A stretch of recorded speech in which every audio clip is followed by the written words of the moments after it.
and don't interrupt me. No. Name is Leonard O. Clarke. O stands for Owen, O-W-E-N. My last name is Clarke, C-L-A-R-K-E. Now, you've probably never heard this, Leanne, but that's not my real name. My real name is German. Oh, I see. Yeah, I didn't know that. Griesbach. Oh, Can you say Griesbach? no, I can't say Griesbach. No. So anyway, our dad changed his name from Griesbach to Clarke before World War I. And a lot of, he was raised in England and Austria. And there's a lot of German people, they call themselves English people. They're not, they're German people. Many of them moved from Germany to England back in the 1700s. And during World War II, kind of an interesting thing, there's, you remember Colonel, English Colonel, and he became a general, Mountbatten. Yeah, You've heard of yeah, Mountbatten? yeah. Well, his family was not named Mountbatten, it was Battenberg. Now that is a real German name. And Mountbatten, they picked the name because there was a lot of comments, a lot of English people that hated the thought of the German family being the royal family, when they were German. And they changed their name to an English sounding name. And that's why Mountbatten changed his name from Battenberg to Mountbatten. A lot of people don't know that. But anyway, he was a good Englishman. And anyway, our dad, he was born with a German family.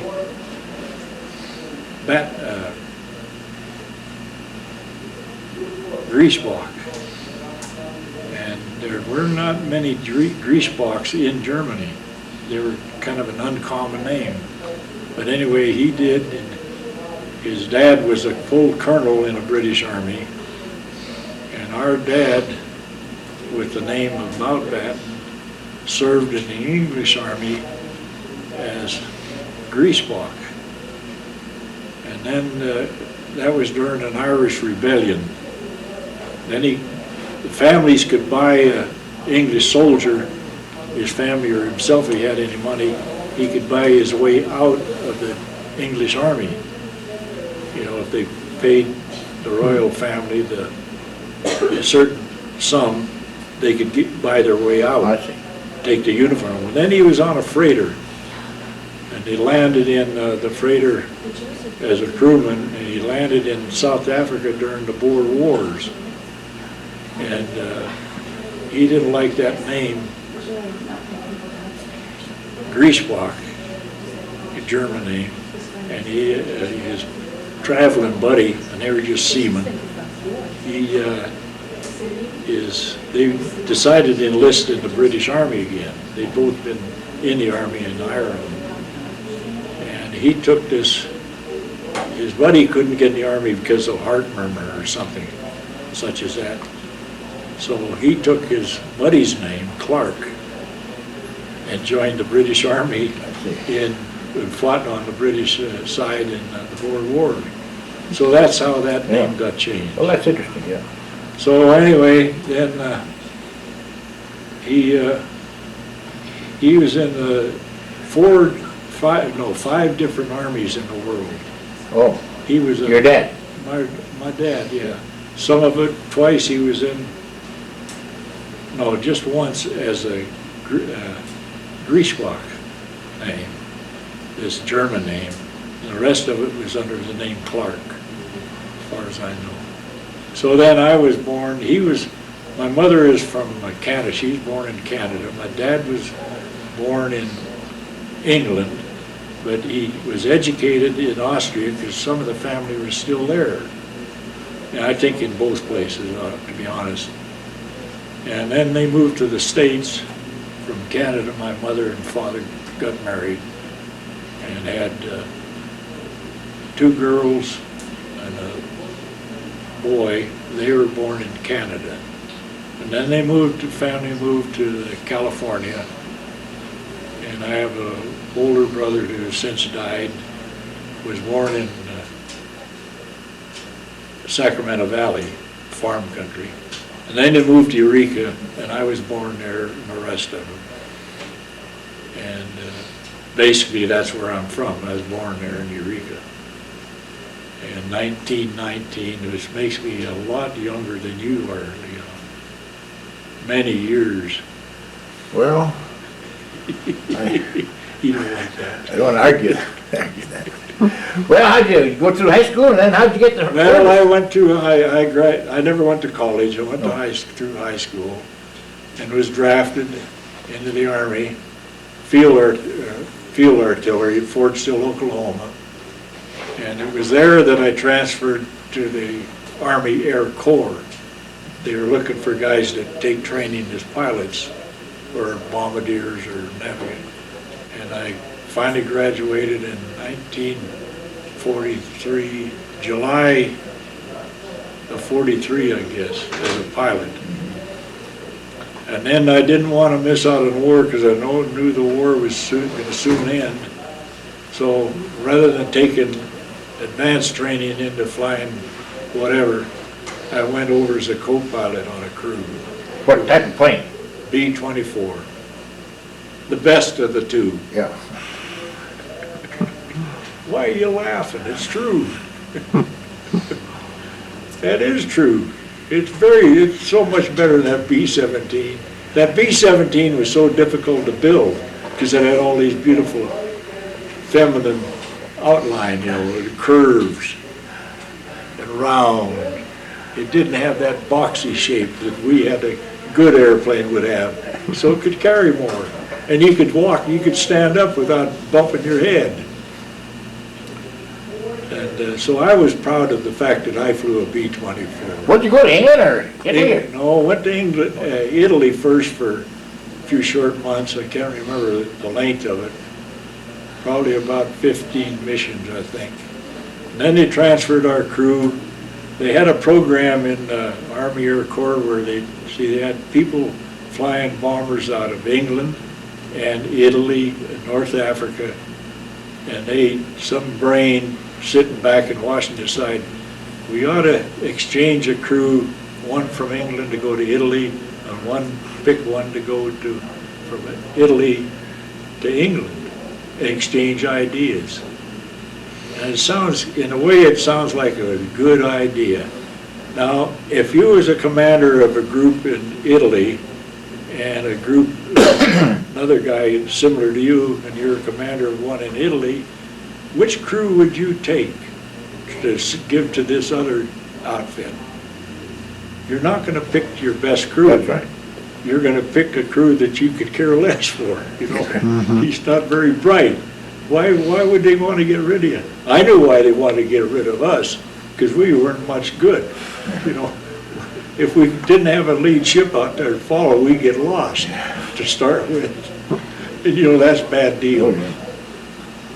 So, how many missions did you fly? So I got shot down flying out of England on the 93rd Bomb Group, which is one of the old ones. And they're a good group.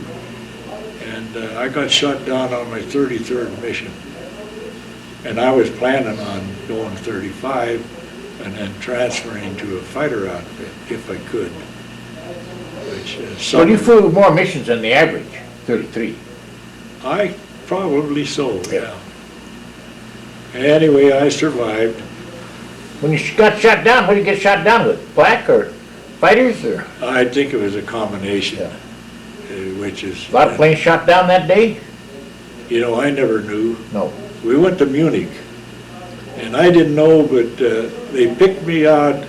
I flew on a crew that was, our original crew had been busted up. Guys getting hurt, or one or two were dead by now. And they had finally, I flew the last several missions I flew as a first pilot with different crews. I never knew anybody. They were all total strangers, One or two I would know, maybe one man.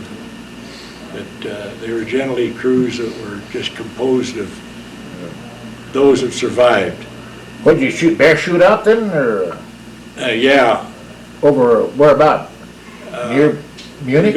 We went to Munich, and I didn't even know where we were going. They put me on as a co-pilot on that crew. And the guy I'd flown, that I was co-pilot for that day, I'd flown with him before, maybe 2 or 3 times. And anyway, I didn't know where we were going, which was Munich, until we were in the air. Because I went out there after everybody else was on the airplane. I didn't go to briefing or anything.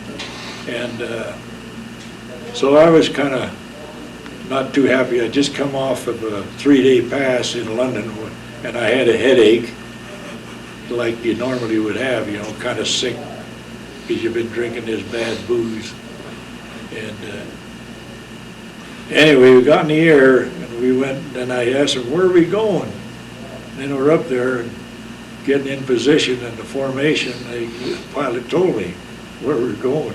And I says, I think I was there once before from Italy. And I didn't remember for sure, but I think I had been once. Then I found out that was the 5th day they bombed Munich with hundreds of airplanes. 5th day, day and night, the British at night and us during the day. So we must have made a mess. Anyway, we got beat up, and we decided to go to Switzerland if we could. Well, we couldn't make it, kept losing altitude, We got to a place called Mittenwald. You ever hear that? No. Mittenwald, it's in Bavaria. And that's in that area where they had the 1937 Olympics. Oh. And this beautiful country. Anyway, one guy died, one of the crewmen, a gunner in the back end and a waist gun, died, and the rest of us all, managed to bail out.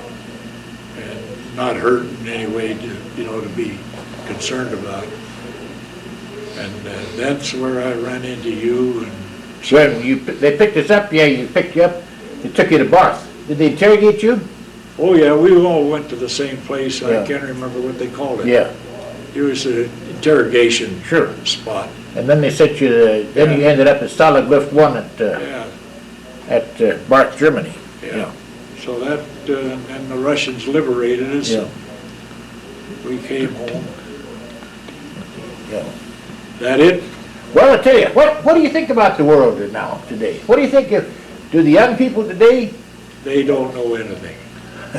What if he does, because he knows you. What about these young people today, let's say 20-year-old, 18-year-olds, what do they lack that you and I had when we were 18 years old? What do you think? We had a different attitude. Yeah. We were ready to volunteer. Yeah. We do what we were told to do. Nowadays, too many of them won't do what you want them to do. No. It's entirely different outlook on the whole world. Like Clinton.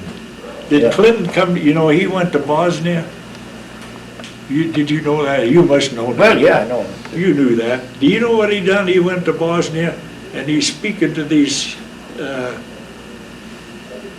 people over there, the Albanians. Yeah. And you know where they're at? The Albanians would kill you if they caught you in World War II. Yeah, if they caught you, they'd kill you. They're our enemy. Yeah, they were.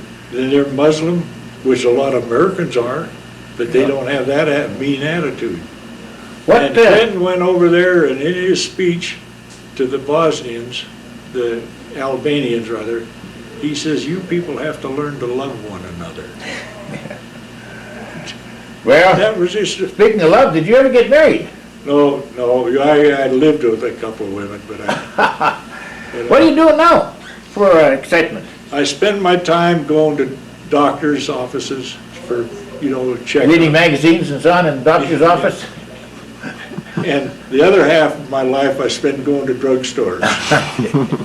Is that a pretty good occupation? I mean, you find a lot of your friends there with you? Oh, yeah. I was born in the town of Eureka, and I still live there. Yeah, well, that's pretty good. Well, thanks a lot. The chestnut trees, the wishing well. I'll be seeing you in every lovely summer's day, in everything that's light and gay. I'll always think of you that way. I'll find you in the morning sun, and when the night is new, I'll be looking at the moon, but I'll be seeing